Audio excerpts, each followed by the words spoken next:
Bismillahirrahmanirrahim. Assalamualaikum warahmatullahi wabarakatuh. Perkenalkan, nama saya Parwana dari X6 semester 7. Di sini saya akan menjelaskan mengenai manajemen investasi pada reksadana syariah. Pengertian reksadana syariah. Reksadana syariah adalah wadah untuk menghimpun dana masyarakat yang dikelola oleh badan hukum yang bernama manajer investasi. Kemudian diinvestasikan ke dalam surat berharga seperti saham, obligasi, dan instrumen pasar uang sesuai dengan ketentuan dan prinsip syariah. Prinsip reksadana syariah ada 5. Yang pertama itu adanya proses screening atau penyaringan. Dalam proses manajemen portfolio, reksadana syariah harus lebih dulu melalui screening sebagai bagian dari proses alokasi aset. Yang kedua, adanya proses cleansing atau purification. Proses ini dimaksudkan untuk membersihkan aset-aset yang tidak halal, baik dengan mengeluarkan zakat atau pengeluaran amal lainnya.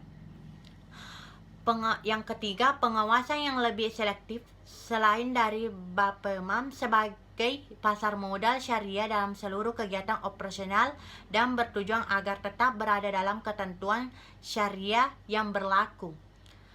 Yang keempat, adanya Jakarta Islamic Index berguna sebagai tolak ukur bagi investasi berdasarkan syariah di pasar modal selain dari indeks-indeks lain yang ada di Bursa Efek Jakarta. Dan yang kelima, investasi pada perubahan produk halal. Dalam penempatan dananya, reksadana syariah tidak boleh menempatkan dananya pada emiten yang menjelaskan usahanya pada hal-hal yang melanggar syariah seperti miras, makanan haram, dan sebagainya.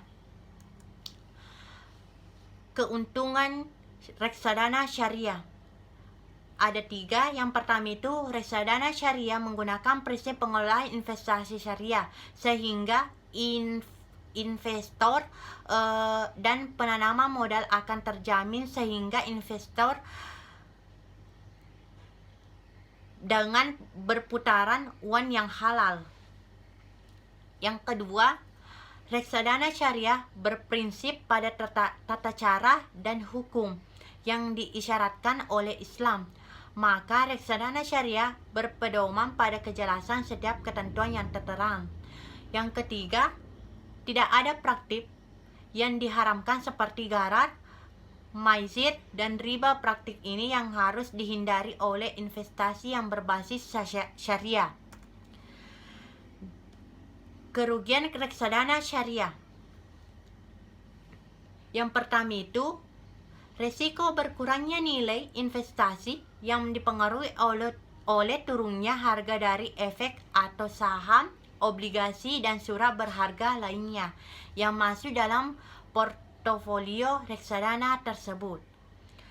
Yang kedua, risiko likuiditas, yaitu terlambat dibayarnya perintah penjualan. Yang ketiga, risiko umum pasar modal seperti perubahan kondisi ekonomi dan politik. Dan yang terakhir, yang keempat itu risiko bangkrutnya saham dan obligasi yang menjadi portofolio reksadana. Terima kasih. Itulah hasil menjelaskan mengenai manajemen investasi pada reksadana syariah. Assalamualaikum warahmatullahi wabarakatuh.